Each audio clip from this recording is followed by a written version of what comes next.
Bonjour tout le monde. Merci d'être là. Merci Donna d'animer notre panel. Alors, la communication, bon, le titre, vous le voyez, privatisation des services d'aide à domicile, accentuation de la division sexuelle et raciale du travail, oups, c'est pas grave, rémunéré de care au Québec. Donc, dans cette communication, on va parler des conditions matérielles et de la division sociale d'une forme de travail de care, le travail rémunéré dans les services d'aide à domicile, et ce, à partir du cas québécois.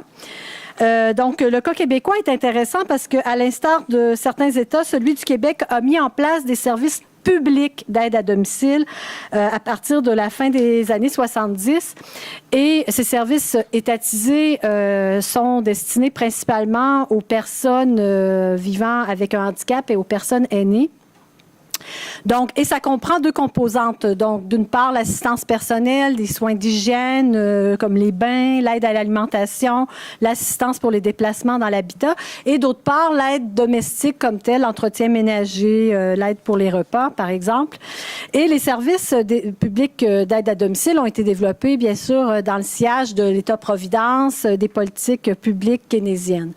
Mais aussi, en réponse, cette étatisation des services a constitué une réponse à certaines revendications du mouvement féministe de la deuxième vague qui a questionné l'association traditionnelle du travail de soins auprès d'autrui à une vocation naturelle des femmes dans le cadre d'une division sexuelle du travail.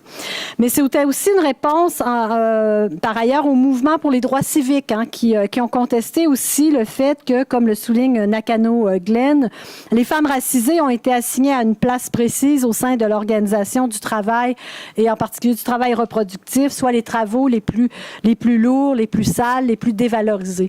Donc, dans les services d'aide à domicile étatisés au Québec, le travail est demeuré réalisé majoritairement par des femmes. Cependant, et par une proportion substantielle de femmes racisées. Cependant, ces travailleuses ont pu bénéficier d'une relative qualification professionnelle. Et quand on parle de qualification professionnelle, on la définit comme une valeur économique attribuée à un travail, mais qui se base en partie sur la valeur qui lui est socialement attribuée à ce travail.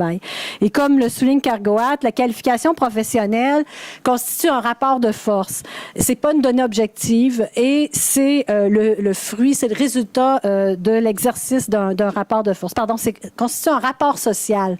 Donc la qualification, c'est un rapport social et non pas une donnée objective. Et donc pour l'obtenir, il faut se mobiliser ou avoir un rapport de force. Donc ce qui s'est passé au Québec, comme dans plusieurs pays, c'est qu'avec la montée du néolibéralisme dans les années 80 et plus intensément à partir de la moitié des années 90, l'approche de la nouvelle gestion publique et la gestion lean ou le lean management qui l'accompagne se sont étendues dans le secteur public et il y a eu plusieurs réformes qui ont conduit à des restructurations des services sociaux et de santé, dont ceux d'aide à domicile sous divers gouvernements, du Parti québécois au Parti libéral qui se sont succédés. Et la plus récente date de l'hiver 2015 et a été lancée sous l'égide du ministre d'un gouvernement libéral, ministre qui est médecin par ailleurs, Gaétan Barrette. Donc, on l'appelle la réforme Barrette. Et donc, ce que nous faisons aujourd'hui, c'est qu'on tente de répondre à deux questions. On présente des résultats préliminaires. La première question, donc, la plus récente réforme des services, donc en 2015, est-ce qu'elle a conduit à plus de privatisation? Si oui, quelle forme a pris cette privatisation? Par l'intermédiaire de quel type de prestataires, de ceux qu'on appelle des prestataires privés? Et quel est l'effet de cette privatisation sur la qualification professionnelle des travailleuses qui dispensent les services? Donc ça, ce sont les premières questions. Il va en avoir une série d'autres, mais les premières questions dans cette étude-là. Donc, la communication a 5 parties. On débute, rapidement avec la méthodologie de recherche.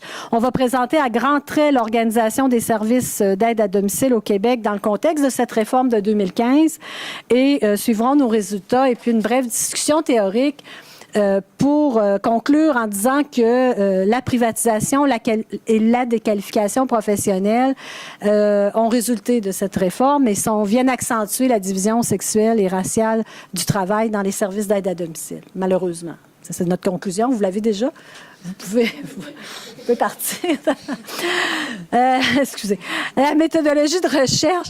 Alors, notre devis était quantitatif et qualitatif. On avait 2 types de sources de données. On avait d'abord, on a présenté des statistiques descriptives à partir d'indicateurs de gestion du ministère de la Santé et des Services sociaux et on a analysé le contenu de documents, des appels d'offres, des contrats de services, des conventions collectives et des offres d'emploi disponibles sur Internet.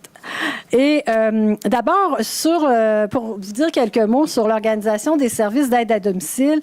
Donc, dans cette réforme, là, la plus récente, on peut dire en gros qu'elle a accentué la logique d'organisation en réseau. Et ça avait commencé déjà avec la réforme de 2003-2004. Donc, c'est une logique basée sur une concentration du pouvoir décisionnel entre les mains du ministre et des méga-structures qu'on a créées et qui externalise en même temps une partie des services vers le privé notamment.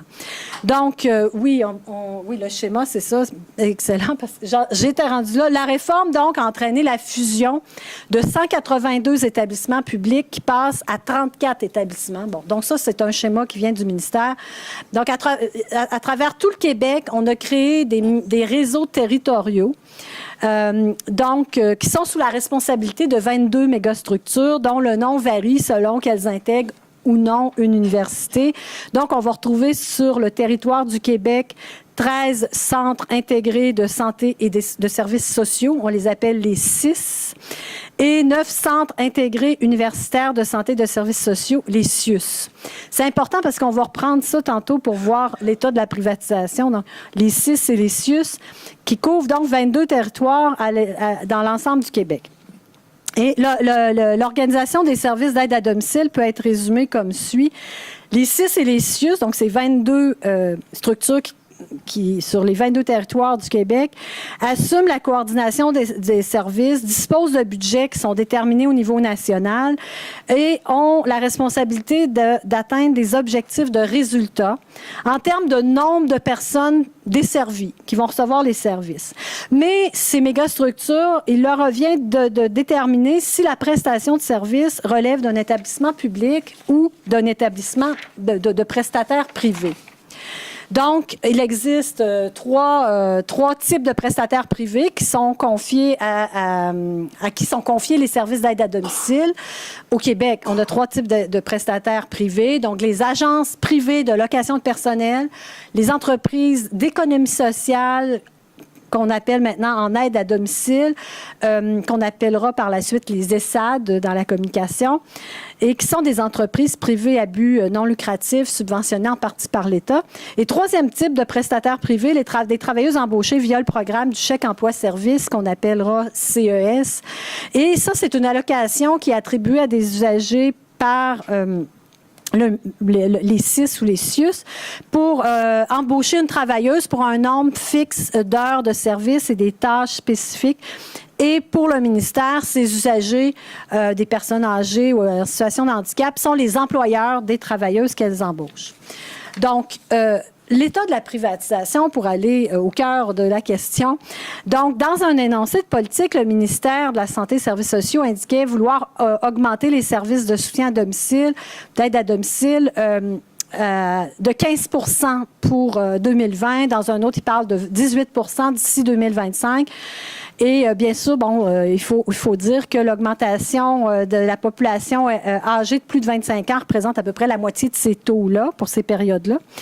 Mais en fait, ce qu'on a vu, c'est que oui, dans cette réforme de 2015, nous, on a pu avoir les heures de service et non pas le nombre de personnes desservies. Mais quand on regarde les heures de service, nos résultats montrent que le volume d'heures s'est accru, mais que cette croissance va de pair avec la privatisation. Donc, oui, plus de services, mais par des prestataires privés.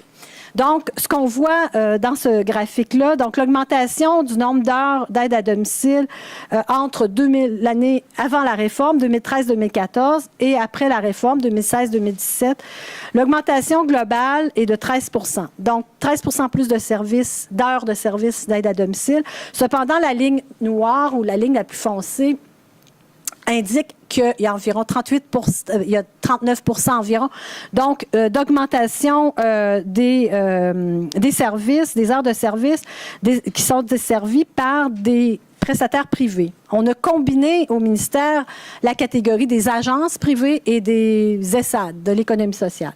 Et ensuite, on voit que c'est le chèque emploi-service, une augmentation de 6 % et enfin, la ligne plus pâle pour les établissements publics, une faible augmentation de 0,6 % du côté des établissements publics. Donc, ça passe beaucoup par le privé et dans ce diagramme en bâton, on voit dans les différents 22 territoires du Québec que ce qu'on voit, les bâtons les plus foncés, en fait, nous montrent que dans la grande majorité des cas, là, il y a une hausse des services, des services qui sont dispensés par le secteur privé, si vous voulez, qui sont à but lucratif ou non, économie sociale et agences privées.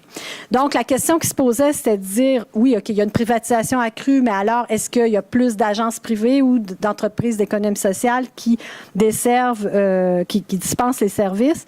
Et là, on peut passer à l'autre. Donc, ce qu'on a vu, c'est que en fait, j'ai pas de temps peut-être à la période de questions, on pourra en parler, là, mais les CIS et les CIUS donc, peuvent recourir aux entreprises d'économie sociale ou des agences en émettant des appels d'offres et en concluant des contrats de service dès lors qu'il y a une valeur de plus d'environ 100 000 $ qui est en jeu.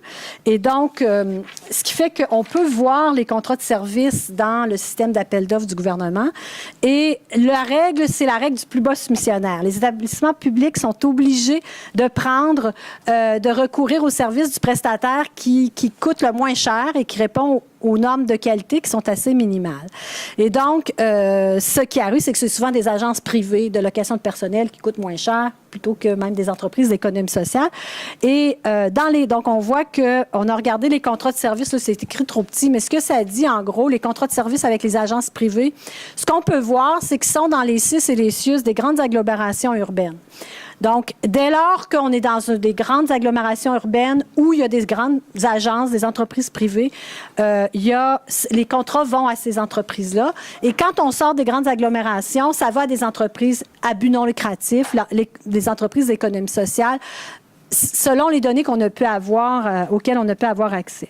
Donc, voilà. Donc, et c'est pour ça qu'il faut faire des études où on regarde les différentes régions là, du territoire québécois.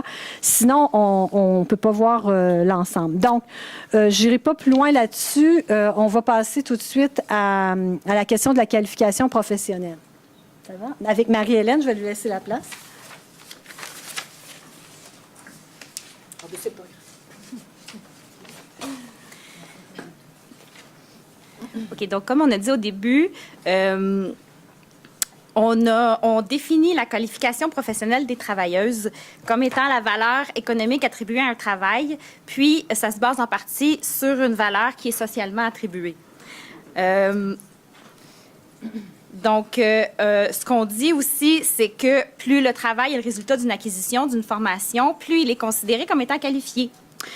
Et plus c'est l'effet de capacité qui sont dites naturelles, moins il est qualifié. Puis, comme a dit Cargoat, le travail est d'autant plus déqualifié comme c'est le cas dans un travail de care qui est associé à des capacités qui sont dites naturelles, attribuées aux femmes, des activités aussi qui sont assignées dans la sphère domestique.